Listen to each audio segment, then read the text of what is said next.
Shalom, Bapak, Ibu, dan saudara-saudara yang dikasihi oleh Tuhan kita Yesus Kristus. Kita akan beribadah pertanyaan pada hari ini. Sebelum kita memulai, marilah kita berdoa di dalam hati kita masing-masing.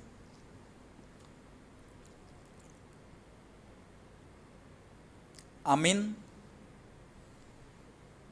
Kita bernyanyi dari buku Ende nomor 467 ayat 1 dan 2. Asini roham hupuji.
Di dalam nama Allah Bapa dan nama anaknya Tuhan Yesus Kristus dan nama Roh Kudus yang menciptakan langit dan bumi.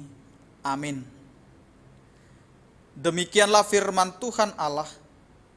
Kamu akan kuberikan hati yang baru dan roh yang baru di dalam batinmu.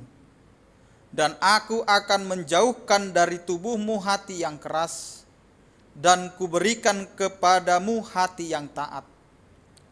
Rohku akan kuberikan diam di dalam batinmu, dan aku akan membuat kamu hidup menurut segala ketetapanku, dan tetap berpegang pada peraturan-peraturanku, dan melakukannya. Haleluya, marilah kita berdoa. Ya Tuhan Allah Bapa kami, Engkau yang mengajar dan menerangi hati orang-orang percaya melalui Roh Kudus, bukalah mata hati kami juga dengan roh-Mu, agar kehidupan kami sesuai dengan kehendak-Mu, dan hati kami penuh damai dan sukacita dalam Tuhan Yesus Kristus. Amin. Bapak, Ibu, dan saudara-saudara yang dikasihi oleh Tuhan kita Yesus Kristus, pembacaan firman pada hari ini tertulis di dalam Yesaya 63 ayat yang ke-11 sampai dengan ayat yang ke-14. Kita membacanya secara responsoriah. Lalu teringatlah mereka kepada zaman dahulu kala, zaman Musa hambanya itu. Di manakah dia yang membawa mereka naik dari laut bersama-sama dengan pengembala kambing dombanya? Di manakah dia yang menaruh Roh Kudusnya dalam hati mereka?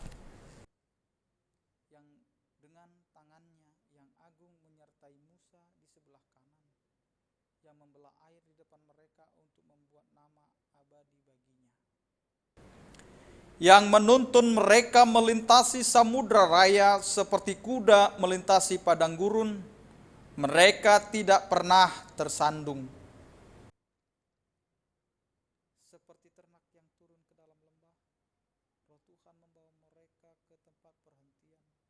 Demikianlah Engkau memimpin umat-Mu untuk membuat nama yang agung bagimu. Demikianlah firman Tuhan. Berbahagialah orang yang mendengar firman Allah serta memeliharanya. Amin. Kita bernyanyi dari buku Ende nomor 465 ayat 1, Pasu-pasu lehonomu.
Kita berdoa.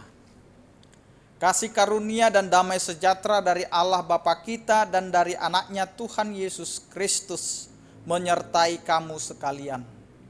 Amin. Firman Tuhan yang menyapa kita pada pertanyaan hari ini tertulis di dalam Galatia pasal yang kelima, dimulai dari ayat yang ke-16 sampai dengan ayat yang ke-26. Demikian firman Tuhan. Maksudku ialah, hiduplah oleh roh, maka kamu tidak akan menuruti keinginan daging. Sebab keinginan daging berlawanan dengan keinginan roh, dan keinginan roh berlawanan dengan keinginan daging. Karena keduanya bertentangan, sehingga kamu setiap kali tidak melakukan apa yang kamu kehendaki. Akan tetapi jikalau kamu memberi dirimu dipimpin oleh roh, maka kamu tidak hidup di bawah hukum Taurat. Perbuatan daging telah nyata, yaitu percabulan, kecemaran, hawa nafsu, penyembahan berhala, sihir, perseteruan, perselisihan, iri hati, amarah, kepentingan diri sendiri, percideraan, roh pemecah, kedengkian, kemabukan, pesta pora, dan sebagainya. Terhadap semuanya itu kuperingatkan kamu, seperti yang telah kubuat dahulu, bahwa barang siapa melakukan hal-hal yang demikian, ia tidak akan mendapatkan bagian dalam kerajaan Allah. Tetapi buah roh ialah kasih, sukacita, damai sejahtera, kesabaran, kemurahan, kebaikan, kesetiaan, kelemah lembutan, penguasaan diri. Tidak ada hukum yang menentang hal-hal itu. Barang siapa menjadi milik Kristus Yesus, ia telah menyalibkan daging dengan segala hawa nafsu dan keinginannya. Jikalau kita hidup oleh roh, baiklah hidup kita juga dipimpin oleh roh. Dan janganlah kita gila hormat, janganlah kita saling menantang dan saling mendengki. Demikian firman Tuhan. Saudara-saudaraku yang dikasihi oleh Tuhan kita Yesus Kristus, ada dua kekuatan besar yang terus-menerus mempengaruhi kehidupan manusia, yaitu keinginan daging dan keinginan roh. Kuasa keinginan daging selalu mengarahkan manusia untuk mewujudkan apa yang menjadi keinginan, apa yang menjadi nafsu, apa yang menjadi selera kemanusiaan. Tetapi kuasa roh itu akan mengarahkan manusia untuk hidup sesuai dengan pimpinan Roh Kudus. Karena itulah keinginan daging dan keinginan roh itu bertentangan. Karena keinginan daging selalu mengandalkan kemanusiaan, hawa nafsu. Tapi kalau keinginan roh itu tunduk kepada pimpinan atau bimbingan dari Allah melalui Roh Kudus. Karena itu, saudara-saudaraku, Rasul Paulus dalam nats ini mau menegaskan kepada jemaat yang ada di Galatia yang pada saat itu sedang menghadapi konflik di dalam jemaat itu sendiri, atau menghadapi perpecahan di tengah-tengah jemaat Galatia. Yang mana jemaat Galatia ada dalam latar belakang yang berbeda. Yang satu adalah Kristen Yahudi dan yang satu adalah Kristen non-Yahudi. Walaupun mereka berada dalam satu jemaat Galatia, namun pikiran hati mereka berbeda, pemahaman mereka juga berbeda, sehingga Kristen Yahudi dan Kristen non-Yahudi menganggap atau hanya mencari kebenarannya sendiri. Kristen Yahudi merasa bahwa dia paling benar, Kristen non-Yahudi juga merasa ajaran mereka juga paling benar, sehingga tidak ada pertemuan, tidak ada saling memaklumi, saling memahami satu dengan yang lain. Di mana orang Kristen Yahudi mempertahankan pentingnya untuk menjalankan hukum Taurat demi mendapatkan keselamatan. Tetapi Kristen non-Yahudi justru mengatakan tidak perlu melakukan hukum Taurat. Nah, di dalam situasi inilah Paulus mengingatkan agar jemaat yang ada di Galatia, Kristen Yahudi maupun Kristen non-Yahudi, harus memiliki perilaku, harus memiliki sikap yang sesuai dengan kehendak Roh, yang sesuai dengan pimpinan Roh Kudus. Jangan berjalan sesuai dengan keinginan masing-masing. Jangan kita di tengah-tengah jemaat hanya mengandalkan keinginan kita saja, pikiran kita saja, kemauan kita saja. Tetapi mari kita sampaikan, mari kita minta pimpinan Roh Kudus supaya kita hidup di dalam Roh, hidup di dalam pimpinan Roh. Karena itu jelas Paulus berkata, tidak ada kaitannya, tidak akan ada yang bisa menyatukan pendapat tentang keinginan atau menyatukan keinginan daging dan keinginan roh, karena keduanya itu adalah berlawanan. Bagaimana orang yang sudah hidup menurut keinginan dagingnya, sudah hidup menurut pikirannya, sudah hidup menurut akalnya, bagaimana dia bisa menerima supaya dia hidup menurut roh? Karena itu sering kita sebagai orang percaya masuk ke dalam zona yang bertentangan. Kita memikirkan firman Tuhan memakai logika kita. Kita mengkaji kuasa Tuhan melalui pikiran kita, hitung-hitungan matematika. Padahal ketika kita hidup di dalam roh, kita hanya mempercayai, mengimani, dan juga yakin bahwa Tuhan akan memimpin dan membimbing kita melalui Roh Kudus-Nya. Karena jelas di nats ini dijelaskan orang yang hidup di dalam daging, orang yang ngandalkan keinginan dagingnya, jelas apa yang diperbuat oleh keinginan, apa yang diperbuat orang yang hidup dalam keinginan daging. Ya, yang pertama percabulan, kecemaran, hawa nafsu, penyembahan berhala, sihir, perseteruan, perselisihan, iri hati, amarah, kepentingan diri sendiri, pencideraan, roh pemecah, kedengkian, kemabukan, pesta pora, dan sebagainya. Saudara-saudaraku yang dikasihi oleh Tuhan kita Yesus Kristus, apakah kita masih berada di dalam lingkup seperti yang dikatakan oleh firman Tuhan pada hari ini? Bahwa kita masih hidup di dalam keinginan daging kita? Apakah kita masih memiliki rasa iri hati dengan orang lain?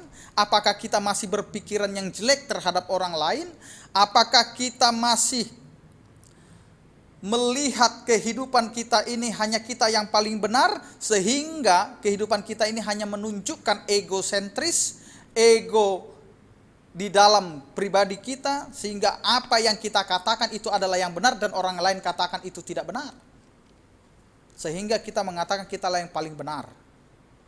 Dan ini yang membuat kita harus menyeleksi kembali, harus mengingat kembali bahwa kita ini hidup di dalam keinginan daging atau keinginan roh.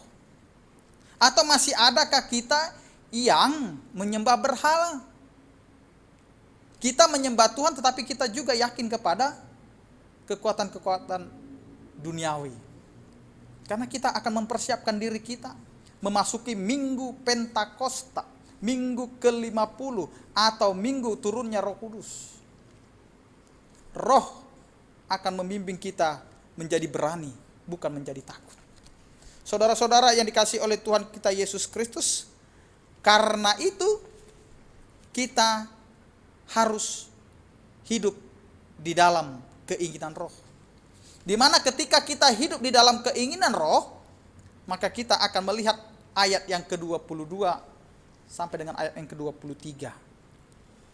Bahwa ketika kita hidup dengan keinginan roh, ketika kita hidup dalam dalam kuasa roh, ketika kita hidup di dalam pimpinan roh, maka kita akan melihat buah roh di dalam kehidupan kita sebagai orang percaya. Di mana buah roh ini akan terlihat, yaitu kasih, sukacita, damai sejahtera, kesabaran, kemurahan, kelemah lembutan, dan penguasaan diri. Orang yang hidup di dalam roh akan menunjukkan kasih. Orang yang hidup di dalam roh akan menunjukkan sukacita walaupun dia menghadapi suatu persoalan. Orang yang hidup di dalam roh, dia akan selalu mencerminkan kebaikan. Dia tidak akan pernah iri kepada orang lain. Dia tidak akan pernah benci kepada orang lain. Dia tidak akan pernah mengumpat apa yang dilakukan oleh orang lain. Karena dia hidup di dalam roh. Dan ketika dia hidup di dalam roh, dia akan mencintai damai sejahtera. Dia tidak ingin ada perpecahan. Dia tidak ingin ada perselisihan. Tetapi dia akan menciptakan damai sejahtera. Orang yang hidup di dalam roh, dia tidak akan tergesa-gesa. Dia tidak akan sembrono. Dia tidak akan melakukan hal yang tidak baik. Dia akan menantikan dengan sabar. Dia tidak akan mengkritik. Dia tidak akan memprotes. Dia tidak akan menceritakan hal yang tidak baik. Dia akan tenang. Dia akan sabar menunggu. Tuhan akan memberikan yang terbaik. Demikianlah dengan yang kita hadapi saat ini. Ketika kita menghadapi pandemi COVID-19,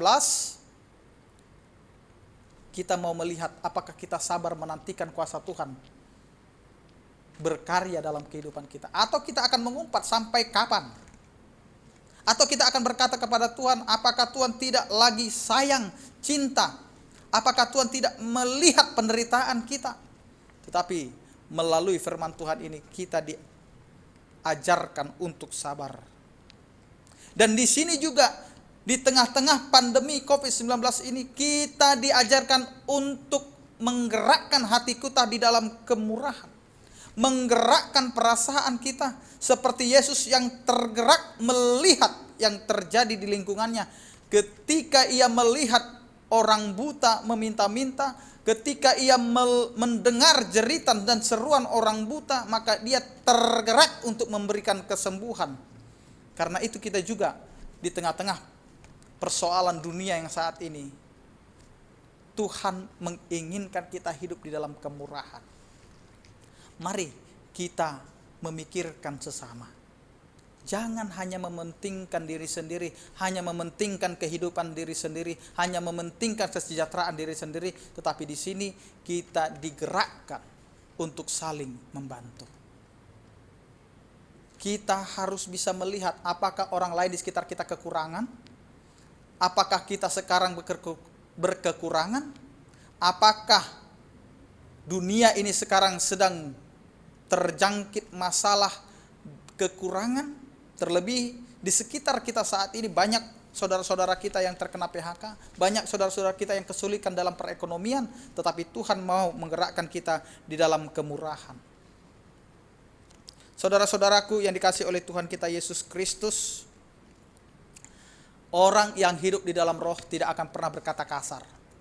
Dia selalu akan menunjukkan kelemah lembutan, seperti seorang wanita yang selalu diidentikan dengan kelemah lembutan. Karena itu, mari kita lemah lembut untuk menciptakan kedamaian, untuk menciptakan keharmonisan. Karena hidup orang Kristen akan hidup di dalam keharmonisan, di dalam kelemah lembutan. Yang terakhir, kita sebagai orang Kristen, orang percaya, orang yang telah hidup di dalam roh, harus mampu menguasai diri kita. Jangan terpengaruh oleh hasutan orang lain. Jangan terpengaruh oleh orang sekitar kita. Ketika orang lain menceritakan kejelekan kita, ketika orang lain hanya melihat keburukan kita, jangan kita terpengaruh dan kita akhirnya berbuat dosa. Tetapi mari kita menguasai diri. Doakan mereka yang membencimu. Doakan mereka yang selalu mencari kejelekanmu. Doakan mereka yang selalu menyepelekanmu. Karena dengan penguasaan diri kita tidak akan pernah mengutuk orang lain. Kita tidak akan pernah berdosa oleh ucapan bibir kita. Kita tidak akan pernah berdosa karena orang lain di dalam pikiran kita.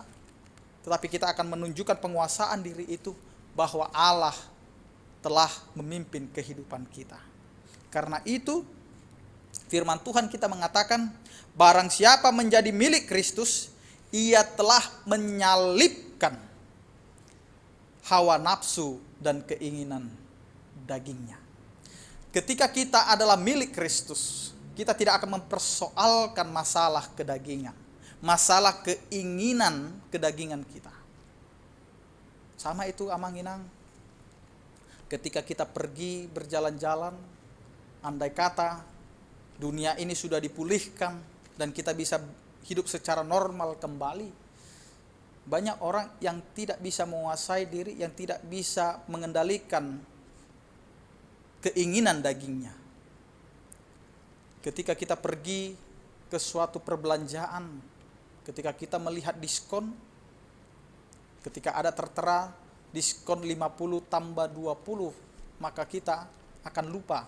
Ketika kita datang ke perbelanjaan itu, fokus utamanya kita mau beli apa, tetapi karena ada diskon, maka kita akan memburu diskon itu. Nah, seperti itulah. Mari, kita harus bisa menahan apa yang namanya keinginan daging. Jangan kita hanya memikirkan yang di pikiran kita sehingga kita harus melakukan itu. Kalau orang Batak mengatakan iko parhatasada, molo ahana didok nai ikonido saut. Tapi firman Tuhan mau mengatakan tidak. Karena Tuhan memiliki rencana yang indah di dalam setiap kehidupan manusia. Karena itu mari kita lihat, kita harus menyalipkan, kita harus melihat kehidupan kita ini bukanlah kemauan kita, tetapi kita mau memberikan ruang kepada kehendak Allah. Yang berikutnya mau dikatakan, jikalau kita hidup oleh roh, baiklah hidup kita juga dipimpin oleh roh. Jika kita hidup di dalam roh, maka kita harus dipimpin oleh roh. Berarti kita tidak akan menanya. Oleh karena itu kita tidak akan bertanya lagi dengan mengatakan apakah Tuhan sayang kepada kita, apakah Tuhan melihat kita, apakah Tuhan memperhatikan kehidupan kita.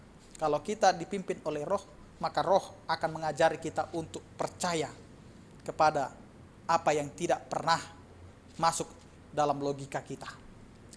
Roh itu akan membimbing kita untuk memahami apa rancangan Tuhan. Karena itu jangan pernah tanyakan apakah kau mampu atau tidak, apakah kau paham atau tidak. Tetapi biarlah roh Allah bekerja di dalam kehidupan kita.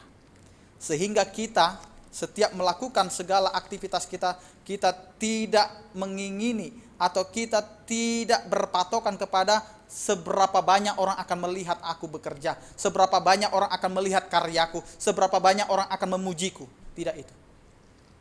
Tetapi ketika kita bekerja dengan pimpinan Roh Kudus, maka kita akan mengatakan aku tidak gila hormat di situ. Aku tidak perlu dihormati, tetapi aku berkarya karena aku bekerja bukan untuk manusia tetapi untuk Tuhan.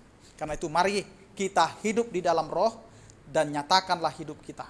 Karena hidup di dalam roh adalah hidup yang diinginkan oleh Allah. Amin, kita berdoa. Terima kasih Tuhan atas penyertaan dan kasih setiamu. Engkau menyapa kami agar kami dapat membedakan Tuhan hidup di dalam keinginan daging atau hidup di dalam keinginan roh. Karena itu Tuhan ajari kami untuk hidup di dalam roh sehingga kami dapat hidup dan berbuah di dalam buah-buah roh. Terima kasih Tuhan untuk sapaan firman-Mu. Satukanlah hati kami Tuhan sehingga kami semakin yakin dan teguh mengimani Engkau di dalam kehidupan kami. Ajari kami Tuhan untuk mengendalikan diri kami sehingga kami tidak hanya mengeluh tetapi kami akan selalu bersyukur dengan apa yang terjadi saat ini sehingga kami dapat menerima kasih anugerah-Mu dan kami dapat menjalani kehidupan ini hanya di bawah pimpinan tangan pengasihan-Mu dan Roh-Mu. Terima kasih Tuhan. Di dalam nama anak Tuhan Yesus Kristus kami berdoa dan mengucap syukur. Amin.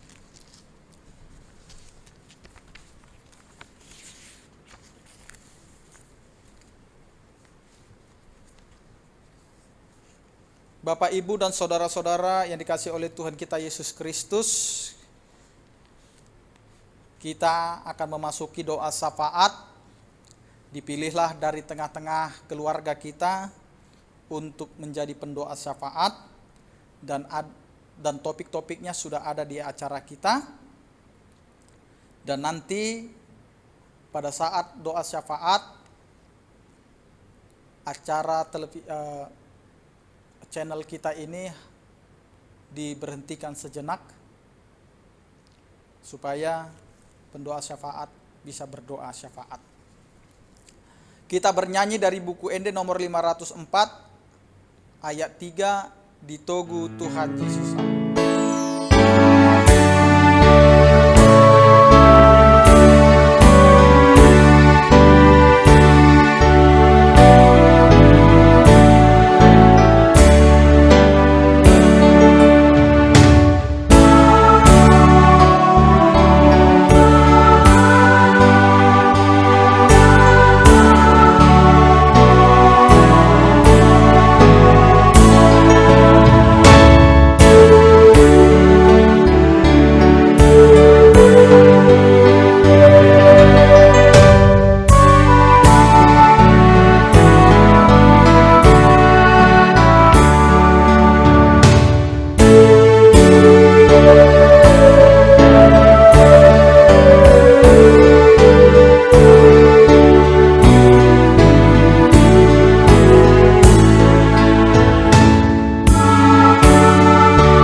Kita akan mengumpulkan persembahan, kita bernyanyi dari buku Ende nomor 424 ayat 1 dan 2, Suara Nitondi.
Tatang yako mapiliata, martang yang mahita. Ale debata amanami na di Banua Gijang hodo haroroan ni saluhut si leho-leho na denggando nasa ulibasa na mauliutus. Upa saat hami masyanan lehomi tu hami pilihan nami tuho. Say jalo may gabe uap na khusus di jolom. Pasu-pasu may jala ramoti asa hu parhasya kami pilihanon. Patibulhon harajaw mo di tonga-tonga ni huriam doho di portibion. Buhay marohanami marhite-hite todim. Asalam hutadahami godang nisi leho-leho mitu hami. Asalam girgir hami madok mauliate tuho. Marhite-hite Yesus Kristus Tuhan nami.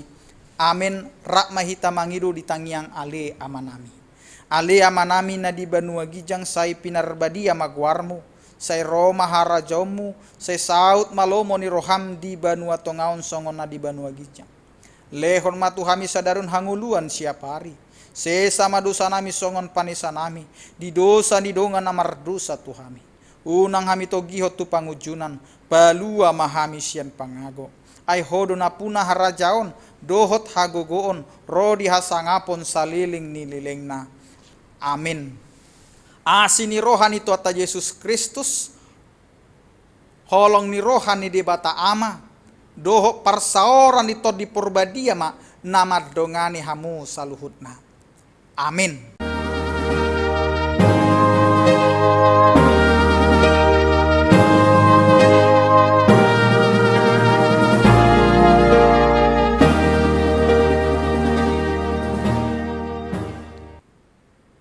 Horas ma dihita amanginang, salam sehat ma, Tuhan Yesus memberkati.